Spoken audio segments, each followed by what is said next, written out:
Agar siz mana bu narsalarni bilmasangiz, kelajakda ishingizni sun'iy intellektga olib qo'yadi yoki o'zingiz qo'lingiz bilan topshirasiz. Tadqiqotlarga ko'ra, odamlarning faktlarni eslab qolish qobiliyati 40% ga tushib ketgan sun'iy intellekt paydo bo'lgandan keyin. Bu nima degani?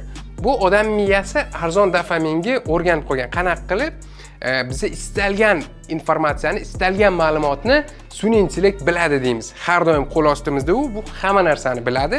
O'shaning uchun bizning miyamiz avtomatik eslamasa ham bo'ladi. Buni biladi deb avtomatik eslab qolish, faktlarni eslab qolish qobiliyati 40% ga tushib ketar ekan. O'shani yana natijasida uzoq o'ylash kerak bo'lgan, uzoq e'tibor talab qiladigan ishlarda fokus 3 barobargacha tushib ketgan ekan. To есть biz uzoq muddatli ishda qanaqadir fokus qila olmaymiz. Fikrimiz bo'linib ketaveradi. Chunki faktlarni eslab qolish qobiliyati 40% ga tushib ketgan miyada, miyamiz arzon dopaminga moslashib qolgan.